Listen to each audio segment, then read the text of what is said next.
حول ولا قوة إلا بالله العلي العظيم. أعوذ بالله من الشيطان اللعين الرجيم. بسم الله الرحمن الرحيم. الحمد لله رب العالمين. الصلاة والسلام على سيدنا ونبينا وحبيب قلوبنا وطبيب نفوسنا وشفيع ذنوبنا جد الحسن والحسين أبي القاسم محمد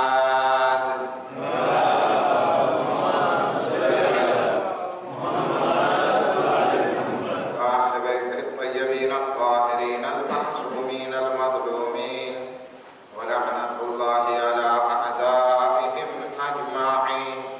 أما بعد فقد قال الله تبارك وتعالى: بسم الله الرحمن الرحيم. يا أيها الذين آمنوا اتقوا الله وكونوا مع الصادقين.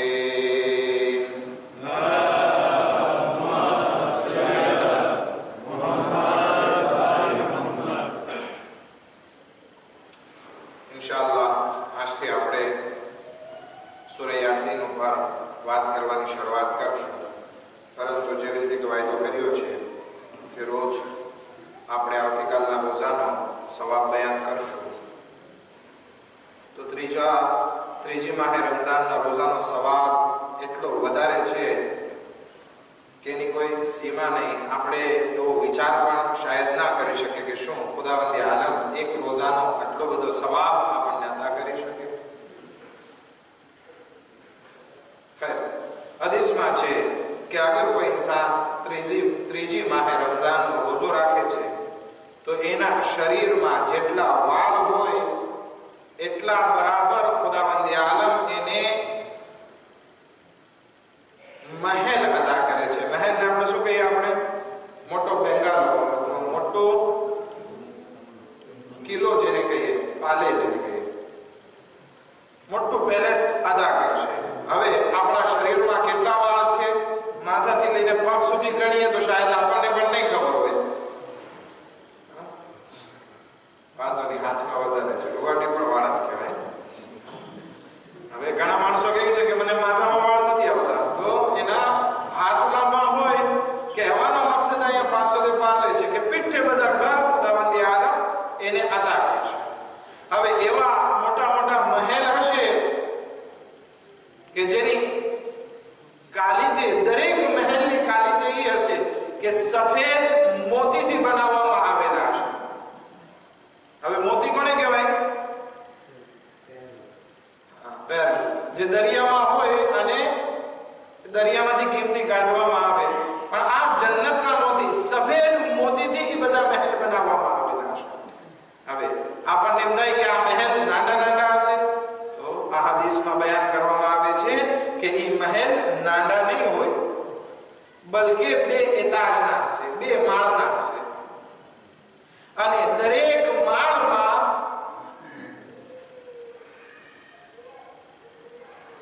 12,000 ધૂસ mill શામ્ર હશે, નૂરના.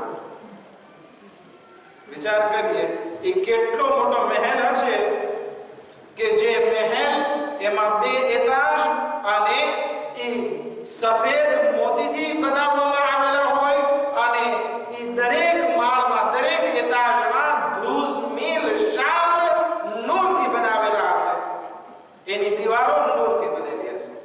હવે આપણને એમ થાય કે શામ્ર નાના નાના હશે, તો નહીં. હદીસમાં બયાન કરવામાં આવે છે કે દરેક શામ્રમાં 1000 ખાટલા હશે, 1000 તખ્ત રાખવામાં આવ્યા હશે. હવે વિચાર કરીએ, 12,000 શામ્ર અને દરેક શામ્રમાં 1000 ખાટલા રાખવામાં આવેલા. હવે તમને ભાવતી વાત છે. અને દરેક ખાટલા ઉપર શું હશે? એક હૂર હશે. સલવાત તો બોલો એટલું ખુદાવંદી આલમ.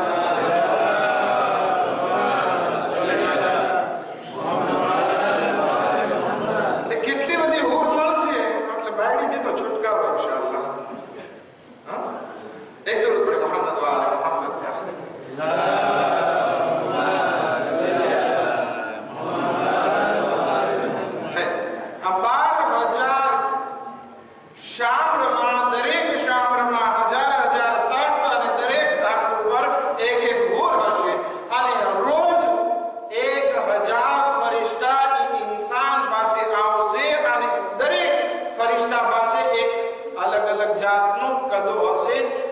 કિયામતમાં રોજ એ ફરિશ્તાઓ એ ઇન્સાન પાસે આવતા રહેશે અને એ ગદો એ ગિફ્ટ એ હદિયો એને પેશ કરશે. આટલો બધો સવાબ શેનો છે? ત્રીજી માહે રમઝાનનો રોજો રાખવાનો છે ને. લાજવાબ સવાબ, આટલું બધું ઇનામ કે જે કદી આપણે મગજ પણ નહોતો દોડાવ્યો એટલું ખુદાવંદ આલમ આપણને ઇન્શાઅલ્લાહ અતા કરશે. એક દરૂદ મુહમ્મદ વ આલિ મુહમ્મદ પર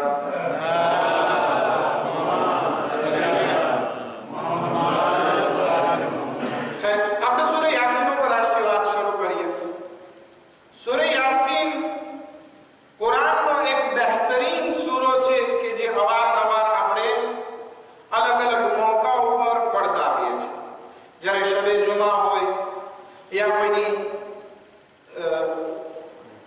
એહતજારમાં હોય, મરવાનો વખત નજદીક હોય યા ઇસાલે સવાબ માટે હોય, એ આપણે ફાતિહો મૂકતા હોય ત્યારે સૂરા યાસીનની તિલાવત કરીએ છીએ. શું કામ?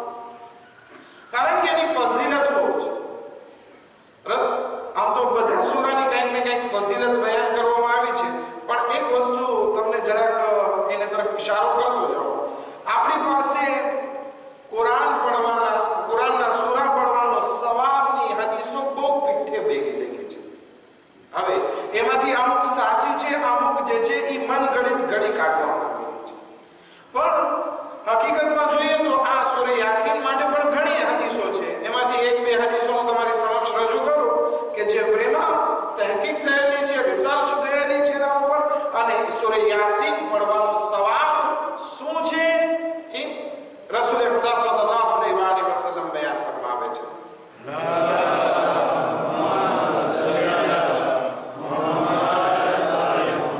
જે કોઈ ઇન્સાન સૂરા યાસીનની તિલાવત કરે તો ખુદાવંદ આલમ એના ગુનાહોને માફ કરી દેશે. આ એક ફાયદો. બીજો ફાયદો એ છે કે એને 12 કુરાન ખતમ કર્યા હોય એટલો સવાબ ખુદાવંદ આલમ એને અતા કરશે. આ સૂરા યાસીન. બીજી એક રિવાયતમાં છે કે જે કોઈ ઇન્સાન કબ્રસ્તાનમાં સૂરા યાસીન પડે, આપણે કબ્રસ્તાન જતા હોય અવારનવાર લગભગ આપણી આદતમાં હોય છે કે સૂરા યાસીનની તિલાવત કરીએ, તો જે કોઈ ઇન્સાન કબ્રસ્તાનમાં સૂરા યાસીનની તિલાવત શરૂ કરે છે એટલે ખુદાવંદ આલમ ત્યાંથી અઝાબને ઉઠાવી લે છે જ્યાં સુધી કે એ સૂરા યાસીનની તિલાવત પૂરી કરે અને રહેમતના ફરિશ્તાઓ નઝુલ થાય છે. પછી એક બીજી રિવાયતમાં છે કે દરેક ઇન્સાનનું અને દરેક વસ્તુનું ક્યોર હોય છે, દિલ હોય છે, અને અગર જો કુરાનનું દિલ ખપતું હોય, કુરાનનું દિલ સૂરા યાસીન છે. શું કામ? એક તો કે અલ્લાહે રસૂલે ખુદાને જે નામ આપ્યું છે એમાંથી એક આ યાસીન નામ છે. રસૂલે ખુદાનું નામ યાસીન છે, યા સૈયદુલ મુરસલીન. તો આ નામથી શરૂ થાય છે. આ નામની અઝમતના કારણે આ સૂરાને કુરાનનું દિલ કહેવામાં આવે છે. આ એક વસ્તુ. બીજું, આ સૂરા યાસીનમાં આપણે જોઈએ તો દરેક વસ્તુ મોજૂદ છે. નબુવત વિશે પણ વાત છે, તૌહીદ વિશે પણ વાત છે, કયામતના બારામાં પણ વાત છે, અખલાકના બારામાં પણ વાત છે. એટલે દરેક કુરાનનો ખુલાસો શાયદ આપણે જોઈએ તો આ સૂરા યાસીનમાં મોજૂદ છે. એટલા માટે આ સૂરા યાસીનને કુરાનનો હાર્ટ કહેવામાં આવે છે, કુરાનનો કલ્બ, કુરાનનો દિલ કહેવામાં આવે છે. હવે જ્યારે આપણે આ સૂરાની શરૂઆત કરીએ છીએ તો પહેલા યાસીન આવે છે. યાસીન. તો હવે યાસીનનો મતલબ શું છે? તો અમુક રિવાયતોમાં મળે છે કે આ રસૂલે ખુદાનું નામ છે જેમાં આપણે હમણાં વાત કરી. પરંતુ ઘણા એવા કુરાનના સૂરા છે જે આવા કોડથી ચાલુ થાય છે. જેવી રીતે કે અલિફ લામ મીમ, અલિફ લામ રા, હા મીમ, આ બધાને હુરુફે મુકત્તઆત કહેવામાં આવે છે. અરબી ભાષાના જે લેત્ર છે, કેટલા લેત્ર છે? અલિફ બે તે સે જીમ હે ખે દાલ દાલ, ગણી લો કેટલા થાય? આ લેત્ર કેટલા છે? આ આલ્ફાબેટ કેટલા છે? 28. બરાબર છે? 28 લેત્ર છે.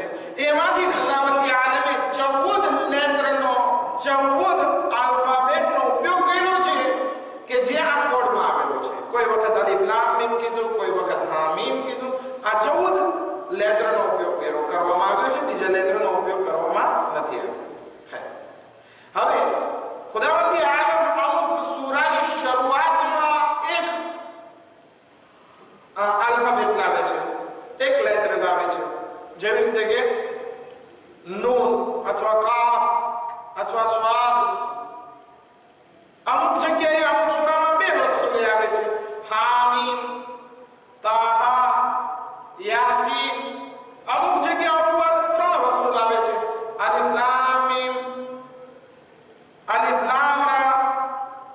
અમુક જગ્યાએ ચાર આલ્ફાબેટ લાવે છે, અલિફ લામ મીમ રા. આ ચાર છે. અમુક જગ્યાએ પાંચ લાગે છે કે જે સૌથી વધારે, જેવી રીતે કે કાફ, હા, યા, ઐન, સા. બરાબર છે? આ પાંચ છે. આનો મતલબ શું છે? તો અમુક જગ્યાએ નામ છે, અમુક જગ્યાએ પ્રેમા ખુદાને અહેલે બેત વચ્ચેના અમુક કોડ છે કે જે આપણે સમજી શકતા નથી. એ કોડ આપણને નથી ખબર, પરંતુ હા, જનાબે ઝૈનબ સલામુલ્લાહ અલૈહા જ્યારે કુરાનની તફસીર કરતા હતા ત્યારે કાફ, હા, યા, ઐન, સાદની તફસીર કરેલી.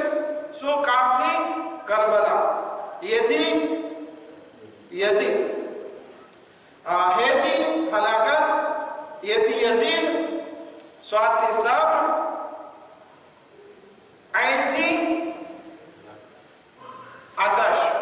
આ એક જનાબે ઝૈનબ સલામુલ્લાહ અલૈહાએ કરબલાના વાક્યાને કાફ, હા, યા, ઐન, સ્વાદથી તફસીર કરેલી. ઈ પણ કરબલાના વાક્યા પહેલા કૂફામાં કરેલી. ખૈર, આપણે આ હુરુફે મુકત્તઆત વિશે આપણને એટલું બધું નોલેજ નથી, એટલે આપણે આમાં વધારે દાખલ થશું નહીં. ખૈર, એના પછીની આયત ખુદાવંદ આલમ કસમ ખાય છે, યાસીન વલ કુરઆનિલ હકીમ. અહીંયા વાવ કસમ માટે આવેલું છે. કસમ છે, ખુદાવંદ આલમ કહે છે કસમ છે મને કુરઆન હકીમની. હવે આપણે જ્યારે હમણાં જ આપણે દર્શમાં વાત કરી હતી, બરાબર છે ને મનસુભાઈ? કસમ વિશે આપણે વાત કરી હતી કે કસમ જે છે ઇન્સાન બે જગ્યાઓ પર બે કારણોસર ખાતો હોય છે. ગમે એ વસ્તુની કસમ ખાય, કોઈ ઇન્સાન કહે મને મારી માની કસમ, કોઈ એમ કહે કે ખુદાની કસમ, કોઈ કહે છે કે મારા બાપ દાદાની કસમ. આ કસમ શું કામ ખાય છે? કારણ કે એનો દરજ્જો ઈ મોટા છે. આ એક રીતે. પણ હવે ઘણી વખત ઔલાદની કસમ ખાય છે. તો ઔલાદની કસમ શું કામ ખાય છે? શું ઔલાદ મોટી છે? નહીં, એનું મહત્વ વધારે છે. કોઈ વખત ઇન્સાન કુરઆનની કસમ ખાય, મતલબ શું કે કુરઆનનું મહત્વ ઈ ઇન્સાનની નજરમાં વધારે છે. આપણે બે કારણોસર કસમ ખાતા હોય, યા તો એનો દરજ્જો આપણા કરતા વધારે છે એટલા માટે, યા એ વસ્તુનું મહત્વ આપણી નજરમાં વધારે છે એટલા માટે. પણ ખુદાવંદી આલમ તો દરેક વસ્તુથી મોટો છે. તો ખુદાવંદી આલમ જ્યારે કસમ ખાય છે તો એનાથી મોટું હોવાના કારણે નહીં, બલકે ખુદાની દરેક કસમ શા માટે હોય? એ વસ્તુની મહત્વતા બતાવવા માટે. હવે ખુદાવંદી આલમ કુરાનની કસમ ખાય છે તો કહે છે કે આ કુરાનની કસમ કે જે બહુ મહત્વતા રાખે છે, અને કુરાનની સિફત પણ ખુદાવંદી આલમ ધરાવે છે. વલ કુરઆનિલ હકીમ, મને ઈ કુરાનની કસમ કે જે હિકમત વાળો કુરાન છે. હવે આપણે અગર જોઈએ આ કુરાનમાં શું શું વસ્તુ છે કે વલા લા રતબિન વલા યાબિસિન ઇલ્લા ફી કિતાબિન મુબીન, કે દરેક સૂકી અને ભીની વસ્તુ આ કુરાન મજીદમાં મૌજૂદ છે. આ કુરાન હિદાયત માટે આવેલું છે, તો દરેક હિકમત વાળી વસ્તુ આમાં મૌજૂદ છે. હિકમત વાળી વસ્તુ એટલે શું? જે તૌરેતમાં હિકમત વાળી વસ્તુ હતી, ઇન્જીલમાં હતી, સુહુફ ઇબ્રાહીમમાં હતી, ઝબૂરમાં હતી, એ બધી વસ્તુ હિદાયતની વાતો આ કુરાન મજીદમાં મૌજૂદ છે. અને ખુદાવંદ આલમ એ કુરાનની કસમ ખાય છે. થાકી ના ગયા હોય તો એક સલાત પર મુહમ્મદ વ આલે મુહમ્મદ પર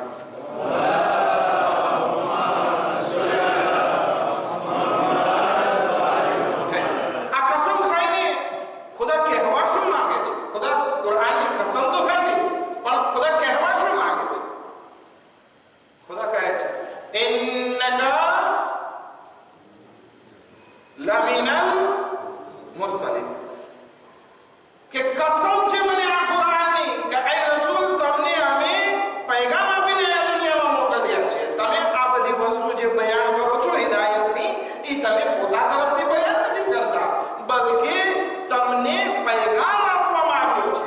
તમે એક મેસેન્જર છો, તમે એક રસૂલ છો. હવે એ જમાનામાં ઘણા કહેતા કે આ રસૂલે ખુદા જે છે એ પોતા તરફથી ઘડી કાઢી છે. આ બધી વાતો ના કઈ વહી આવી છે, ના કઈ બીજી કઈ વસ્તુ. જેવી રીતે યઝીદ પણ ઇમામ હુસૈન અલૈહિસ્સલામને કત્લ કરી અને અશઆર પડતો હતો કે આ તો બનો હાશિમનો ડોન છે, ના કોઈ જિબ્રાઈલ હતા, ના કોઈ ફરિશ્તો આવ્યો હતો, ના કઈ વસ્તુ હતી, ના કઈ વહી હતી.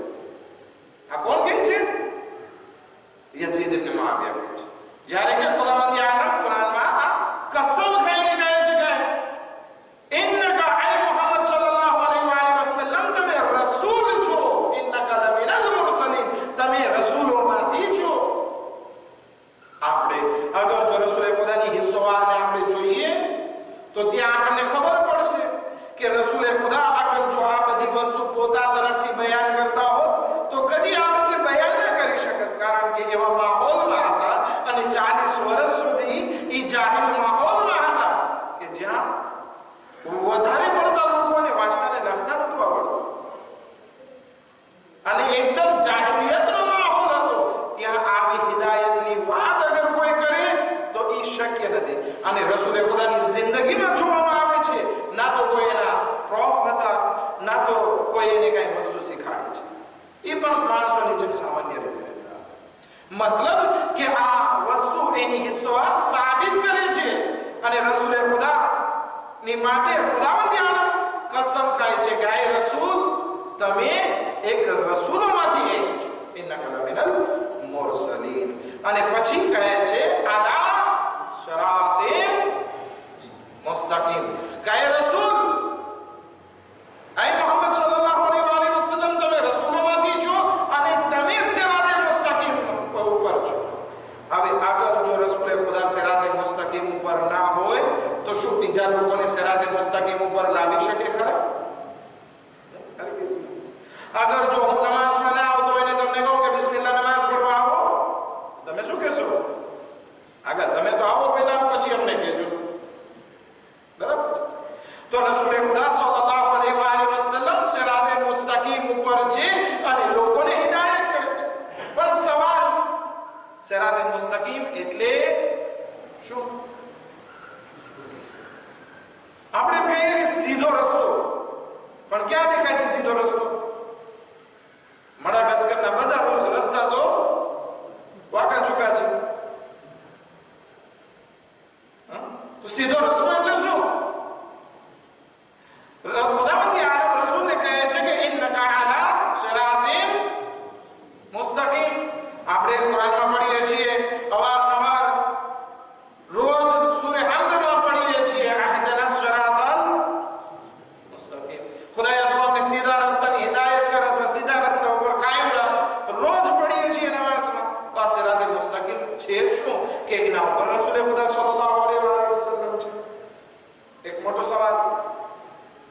તો આનો અગર જવાબ અગર જો ખપતો હોય તો ખુદે સૂરે યાસીનમાં એક આયતમાં બયાન કરવામાં આવ્યું છે અને અબુદુની હાદા સિરાતુલ મુસ્તકીમ.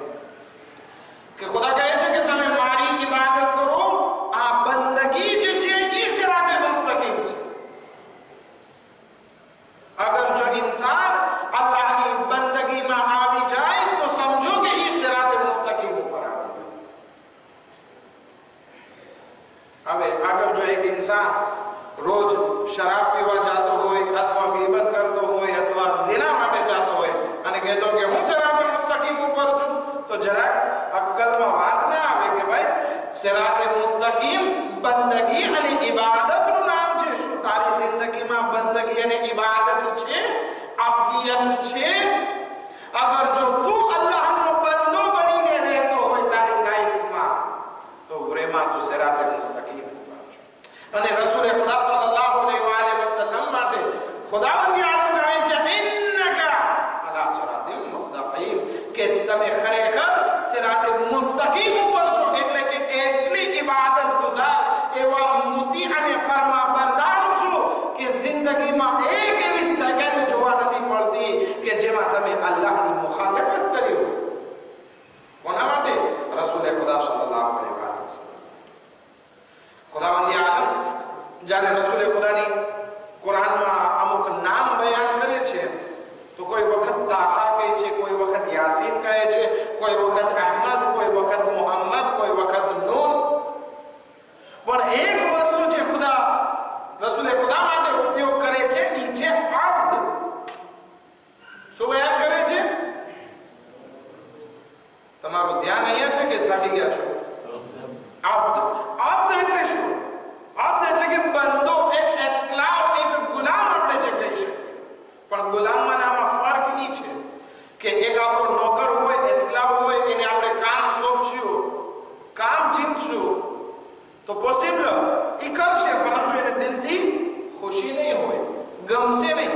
પરંતુ આ એસ્ક્લાવને અબ્દમાં ફરક એ જ છે કે એસ્ક્લાવને આપણે કોઈ કામ સોંપશું તો પોસિબલ એને પસંદ ના આવે તેમ છતાં એને મજબૂરીમાં કરવું પડે. પણ અબ્દ એ છે કે જે પોતાના મૌલા, જે પોતાના ખુદાની ખુશનુદી માટે દરેક એવું કામ ખુદાજી સોંપે એ દિલથી અને ખુશી સાથે કબૂલ કરશે. તો રસૂલે ખુદા જે પણ કઈ કામ કરતા હતા એમ નહોતું કે આ ખુદાએ કીધું છે આપણે કરી નાખીએ. નહીં, આ તો એસ્ક્લાવની ઇબાદત છે. રસૂલે ખુદાની ઇબાદત એ હતી કે ખુદાવંદ આદમ જે પણ કે એ ખુશીથી અંજામ આપતા, દિલથી અંજામ આપતા. હવે આપણે એવું કહીએ કે ભાઈ તમારે કુરાન ખાનીમાં આવવાનું છે, નીચે નથી ઉભા રહેવાનું. હવે આગળ કીધું છે એટલે માન રાખીએ, પણ દિલથી કબૂલ નથી. પણ એક વખત ઈ છે, એક વખત કુરાનની મોહબ્બત આપણા દિલમાં બેસે, એક વખત દર્શની મોહબ્બત દિલમાં બેસે, પછી નીચે ઊભું રહેવું જ નહીં ગમે. આ છે દિલથી અબદિયત આવે, ખુદાવંદી આલમની બારગાહમાં ઇબાદત આવે. તો આ પહેલી સિરાતે મુસ્તકીમનો અર્થ જે થયો ઈ છે ઇબાદત, બંદગી, અબદિયત. અને બીજા નબીઓને ખુદાવંદી આલમ જે યાદ કરે છે કુરાનમાં, જેવી રીતે કે અબ્દુલ ઝકરિયા, તો જ્યારે પણ કોઈ બીજા નબીને અબ્દ કહે છે તો એનું નામ લાવે છે. પણ જ્યારે રસૂલે ખુદાને અબ્દ તરીકે યાદ કરે છે તો એનું નામ નથી આવતા, બલકે કહે છે કે ખાલી પોતે અબ્દ છે. જેવી રીતે કે મેરાજની આયતમાં સુબહાનલ્લઝી અસરા બિઅબ્દિહી, કે પાક છે પરવરદિગારની ઝાત કે જે પોતાના બંદાને અહીંયાથી લઈ ગયો. તો રસૂલે ખુદા અબ્દની હાલતમાં એટલા પરફેક્ટ હતા કે ખુદાવંદી આલમ એનું નામ નથી લાવતા, બલકે એને ખાલી અબ્દ કહે છે. ખૈર, આ સિરાતે મુસ્તકીમનો એક માની, એક અર્થ આપણે વાત કરી. હજી બીજા 3 અર્થ વિશે આપણે આવતીકાલે વાત કરીશું. શું અર્થ થયો સિરાતે મુસ્તકીમનો? તો કે અલ્લાહની બંદગી. ઇન્શાઅલ્લાહ આપણે પણ કોશિશ કરીએ કે આપણે સિરાતે મુસ્તકીમ ઉપર આવવું હોય તો આપણે પણ અલ્લાહના અબ્દ બની જઈએ. અલ્લાહની બારગાહમાં દુઆ કરીએ, પરવરદિગાર બિહક મોહમ્મદ વ આલે મોહમ્મદ, हमारा गुनाह ने कबीरा सगीरा ने माफ फरमा, हमारी इबादत ने दात ने कबूल फरमा, हमारी मुश्किलात ने आसान फरमा, हमारा रिज़्क़ में बरकत इनायत फरमा. खुदा बहक मोहम्मद व आले मोहम्मद जे मोमिन ने मोमिनात परेशान हाल के खुदा अपनी परेशानियों ने दूर फरमा. हमने माह मुबारक रमजान ना रोजा ने इबादत करवानी तौफीकात नसीब फरमा. शिया ने हैदर करार ने जान माल इज्जत अपनी हिफाजत फरमा. खुदा बहक मोहम्मद व आले मोहम्मद दुश्मनान इस्लाम ने निस्फ नाबूद फरमा. हजरत आयतुल्लाह सिस्तानी ने અને બીજા મહારાજોને સેહત સલામતી સાથે લાંબી ઉંમર ઇનાયત ફરમા. ઇમામ ઝમાન અલૈહિસ સલામના ઝુહૂરમાં જલ્દી તાજીલ ફરમા. અને મોમિન અંસાર